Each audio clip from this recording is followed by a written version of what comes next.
You're watching This Week in Louisiana Politics with Fred Childers.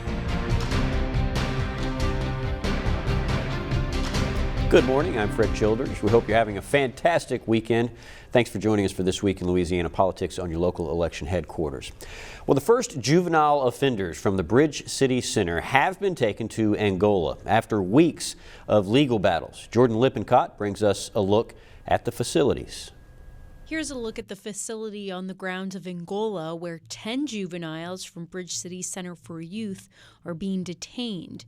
According to State Senator Patrick Connick, the OJJ oversaw renovations made to the facility, which included fencing that separates the juveniles from the adult inmates.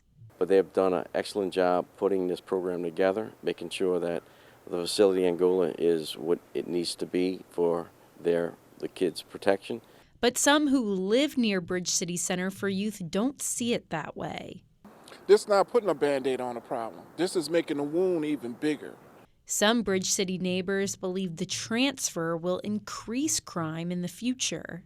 What are them kids going to learn in Angola? One of the worst prisons in the country. Only thing that's going to do is make them get worse, and they're coming out of there. But Connick says the victims come first. They need to understand that they're victims that have been affected by the bad actions of these individuals. And, I look out for the victim. And if we can rehabilitate those who are causing the trouble and the crime, let's do it. All right, Jordan Lippincott reporting. Well, this week, the Department of Children and Family Services were in the hot seat at the state legislature. Again, they've been there before. The embattled agency was questioned about short staffing and how well they really are funded. Previous meetings revealed a possible toxic workplace in DCFS offices around the state, leading to a high turnover. The department says they need more money, but lawmakers, well, they push back and they say they are well funded. Some have been critical of the legislature not giving the department their full budget ask and instead spending millions on local pet projects. Well, this week, legislators also questioned the Louisiana Department of Insurance on what is being done to deal with the skyrocketing insurance rates and companies closing shop in the state. Legislators pushed the insurance commissioner, there you see, Jim Donnellan, on how he plans to get insurance companies to write policies and get more than 120,000 people off of the insurer of last resort after about a dozen companies have left the state over the last few years. He once again pushed for the incentive program to have money put into it, which is expected to happen later this year. East Baton Rouge Mayor President Sharon Weston Broome says she was misinformed about federal involvement related to the Stormwater Plan non-disclosure agreement. This comes after Congressman Garrett Graves exposed there was no NDA required all along. Anam Siddiqui explains. For weeks, city officials said federal regulators are pushing the city to impose a new stormwater utility fee on residents. Officials say they couldn't say much because of a non-disclosure agreement. First, EPA this morning confirmed to us that there was no requirement on their part that a non-disclosure agreement be signed. On Tuesday, Congressman Garrett Graves took to social media that he spoke to the U.S. Environmental Protection Agency and the Justice Department. They tell him there was never an NDA in place and that there is no deadline by the federal government for Metro Council to approve the fee. I'm curious as to where the confusion came out before, where the NDA was purported to be required by the federal government. In response, the city parish released this statement. It says in part, no state or federal governmental agency has required the city parish to execute a non-disclosure agreement. Very angry, upset. Councilman Aaron Boak says he needs more transparency from the city before making a vote. It's time to shut this down and back off and regroup and see what we need to do.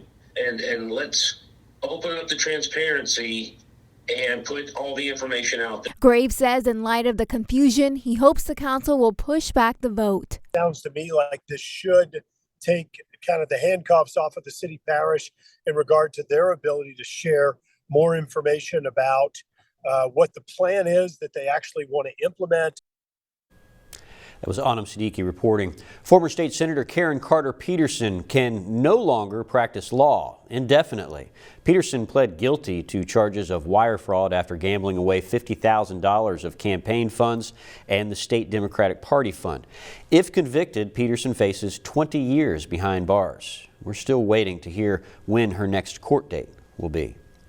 In New Orleans, the City Council is pushing voters to approve an amendment to take some power away from the mayor when it comes to approving department heads. LBJ has the details. Right now, the mayor has, complete control over who is going to be running these very important city departments. And all that this charter amendment does is now allows for the council to review these particular appointees and confirm them. Council President Helena Moreno spelling out the lone citywide amendment on the November 8th ballot, where if passed, the council would approve the 11 standard department heads, including the police and fire superintendents. A report by the Bureau of Governmental Research polled 25 peer cities to find that 80% require approval on appointments. And I'll even mention that neighboring parish, Jefferson Parish, has this type of confirmation process as well. The mayor has spoken in opposition of the charter amendment in the past, and today her office offered this response. This entire administration remains focused on utilizing the 2023 budget as well as the federal American Rescue Plan dollars to meet the needs of our people and continue to deliver results. Moreno says she hopes the approval process will foster better relationships with the council and city department heads. Right from the top, you're going to need council confirmation. So you're going to have to start building that relationship with the city council right from the very start. So I think it's something that's very needed, and I'm hoping that the people of New Orleans see that as well. For Moving New Orleans Forward, I'm LBJ, WGNO News.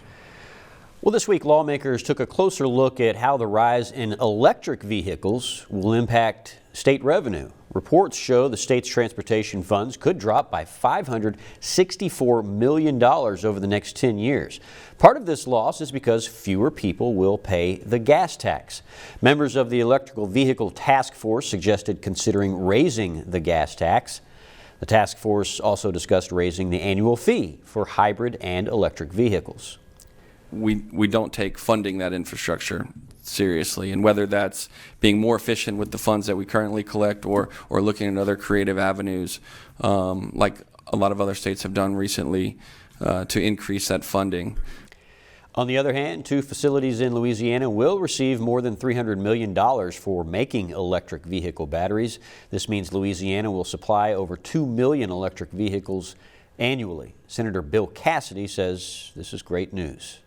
This will make batteries produced in the United States more competitive worldwide.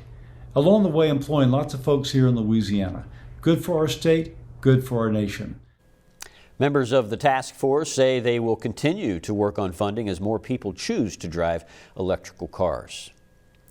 The application for student loan relief is now available. Republican-led states, Arkansas, Iowa, Kansas, Missouri, Nebraska, and South Carolina are trying to block the president's plan, arguing that he doesn't have the power to issue nationwide debt relief without Congress's approval. However, our governor is not arguing but wants to offer relief. The White House estimates more than 600,000 Louisianans are eligible for relief. That includes nearly 500,000 who are eligible for $20,000 in loan forgiveness. Coming up, how you pay property taxes on the ballot for the midterm election. Shannon Hecht will tell you all about that amendment next.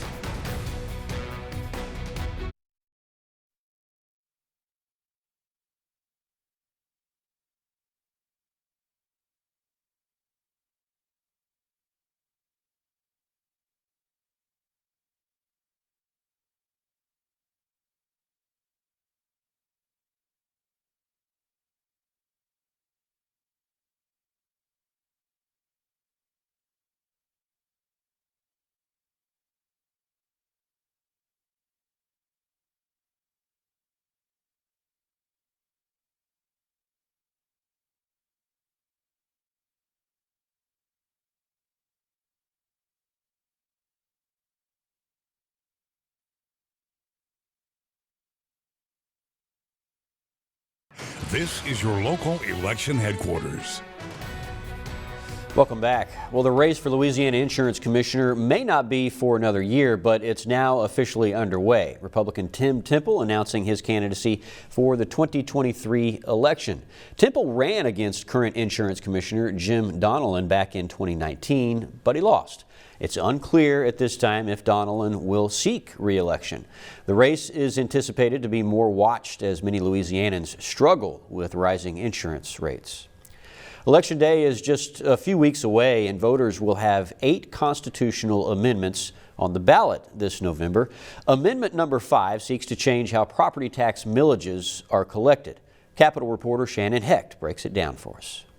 A millage is a tax rate on the property tax levy. Things like school boards or sheriffs can implement a millage with approval of the voters to a certain percent. Tax districts can lower or raise their millage within the maximum rate whenever they want, but there is a time limit of how long they can stay below the max rate between property assessments every 4 years. The Constitution says that if a taxing district doesn't levy that maximum rate again before the next reassessment, they lose that adjustment in millage rate. Amendment 5 would do away with the requirement of using the max amount and allowing tax districts to keep lower millages, but keep the max rate at the same should they ever have to raise it again. What happens in fear that because they don't know what the future holds, a hurricane or something of that nature.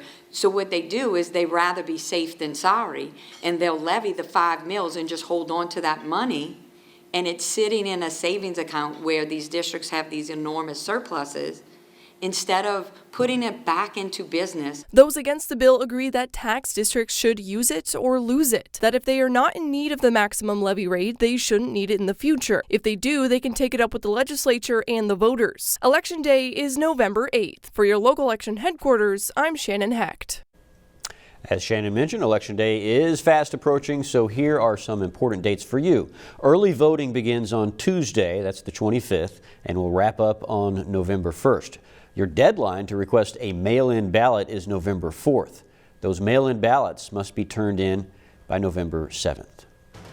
In your national news, President Joe Biden announced a series of steps aimed at easing the oil supply crunch and lower gas prices. Anna Wiernicki is in Washington with more details. President Joe Biden says gas prices are falling, but not fast enough. Families are hurting. To help, President Biden says he's ordered the release of 15 million barrels of oil from the Strategic Petroleum Reserve. To ensure that our energy independence and security is available, and to lower gas prices here at home, and to give folks a little bit of breathing room. Today's announcement is the last of the 180 million barrels the president promised to release from the nation's stockpile last spring. Everywhere I go, it's about inflation and gasoline prices. Republicans, including former Vice President Mike Pence, say the Biden administration needs to be more aggressive to bring gas prices down faster. A war on energy has launched a crisis at the gasoline pump and a man-made energy crisis in America. But the president is pointing at oil companies, accusing them of price gouging to fuel historic profits. You should not be using your profits to buy back stock or for dividends. Not now, not while a war is raging. You should be using these record-breaking profits to increase production and refining. Invest in America. Coming up, I'll sit down with pollster John Cuvion and ask him about early voting turnout in the midterm election and what it looks like so far. Stay with us.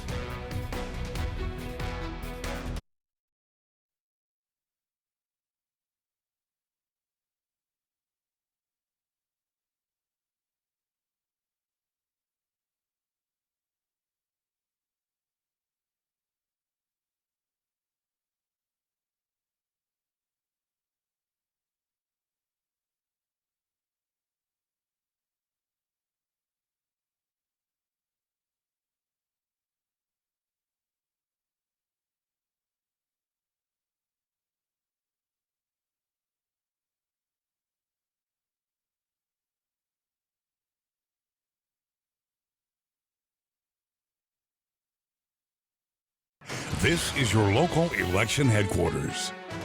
Welcome back to This Week in Louisiana Politics. I'm joined on set here by John Couvion with JMC Analytics and Polling. He's one of our pollsters that we like to talk to, especially this time of year. We're really seeing some numbers come in for the midterm elections. I think close to 2 million people across the country have already voted in this race. What do those numbers tell you? So first off, thanks for having me on today, Fred. What's interesting about the early voting number, it's literally the kind of thing to where they're changing almost by the minute, because you have different states that are all joining into starting their in-person early voting. So the latest numbers I have, which will most likely be outdated 5 minutes after I said this, but I know of 3.5 million who have early voted either through mail or in person, and that number is only going to increase as other states start their in-person early voting, including, of course, Louisiana on the 25th of October. Over the past 10 or so years, you've seen early voting numbers just continually increase, and it gives you more and more information as it does. So what is that? I know that Louisiana hasn't had early voting yet. I think it's October 25th. Correct. What do the numbers tell you in terms of Louisiana? So from looking at other states, the thing I've seen is there is a long-term trend which the pandemic did to some extent accelerate, of people wanting to vote before Election Day. So what I would expect as early voting starts in Louisiana is, number one, a stronger mail-in number than I've seen in the past. And number two, I would say a continued healthy interest in early voting, especially since people are more comfortable with being out and about than they were in the 2020 elections. We were in the midst of, I think it was wave 3. Mm-hmm. Let's veer outside of Louisiana because there are a lot of races going on out there. I'm just curious what you think is the most interesting race, and probably or possibly could be the most watched race. So there's 6 Senate races I'm watching right now, and they're being both on the Democratic and on the Republican side. And the reason those are interesting is not only are they fairly tight contests, but I have started seeing movement generally in the Republican direction over the last 4 weeks. So the question becomes, will that movement be enough in velocity to where it could actually flip some seats on November 8th? So, but it's 6 Senate seats I'm looking at all across the country, from New Hampshire on one end to Arizona on the other. And obviously Republicans are looking to take control of both the House and the Senate. That's the hope. The House is a much easier get than the Senate is, just because the Senate only 1/3 of the seats are up, and those 1/3 that are up are more Democratic tilted than they have been in prior election cycle, whereas for the House, all 435 seats are up for election, and the Republicans only need to pick up 5 to make a majority, and that's not a very hard task. Mm-hmm. You probably don't have any numbers on this yet, but the gubernatorial race is October of 2023? Correct. We know that the Attorney General, Jeff Landry, has entered the race, and there are a couple of other people who have talked about entering the race. But what does that do to the race itself? Jeff Landry's entry into the race is basically a confirmation of what people had already suspected for some time. But the interesting thing about the governor's race, and it'll be this way going all the way into next October, you have to think of it in terms of swim lanes. In other words, there are definitely pockets of voters that are going to identify with a certain type of candidate, whether he or she is a quote-unquote moderate or a conservative or even as a Democrat. And so right now you would have whoever the Democrats nominate, or which Democrats, plural, jump in, that's on the Democratic swim lane. The Republicans are going to be split between what I would argue is the moderate versus the conservative swim lane. The moderate swim lane, Billy Nungesser, would certainly head that group up. Mm-hmm. The more conservative swim lane, that would be Jeff Landry, but he also will have some competition from some office holders like our Treasurer John Schroeder, possibly State Senator Sharon Hewitt, and others. So there's certainly not a finalization of the governor's field yet. I would expect that to occur over the next few months, but that's the lens through which I would look at the governor's race over the next year, is what swim lane do they fit in, and or can they attract a sufficient number of voters to make the runoff? Okay, got a few seconds left, so I wanted to circle back around to the midterm elections. The Senate race, featuring incumbent John Kennedy, and then you have the Democrats Chambers and Mixon. Mm-hmm. The last I spoke to you, I think we were talking on the phone about some of the poll numbers in your last poll. Yes. It had Kennedy at around 53%. Yes. Do you expect, first of all, do you expect to do another poll, and do you expect those numbers to stay the same? Well, the do I do another poll question, that of course is dependent on what various clients' interests are. Sure. So that unfortunately I cannot predict with certainty.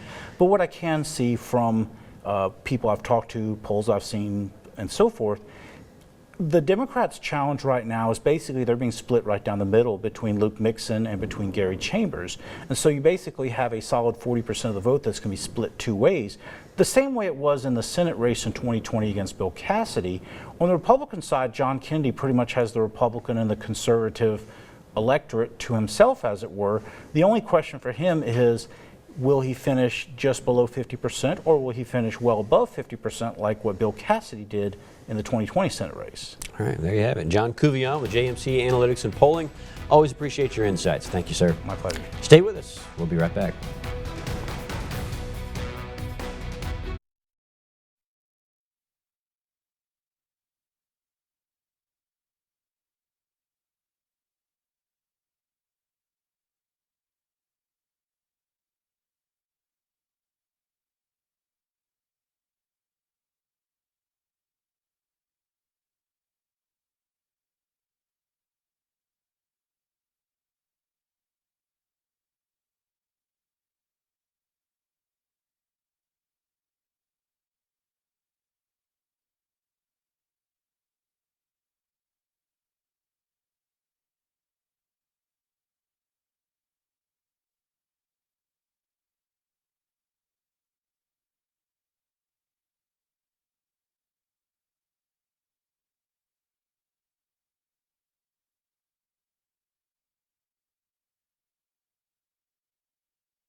This is your local election headquarters. Welcome back. Looking ahead to the coming week, tomorrow the Baton Rouge Press Club will hold a forum between U.S. Senate candidates Sarita Steeb and Gary Chambers. Also tomorrow, the Joint Agriculture Committees will meet at the Capitol to go over the mission of the veterinary schools across the state. And again, just another reminder, early voting starts on Tuesday. Go out there and get it done. Thank you for joining us for This Week in Louisiana Politics. I'm Fred Childers. Stay informed, and I'll see you next Sunday right here on your local election headquarters.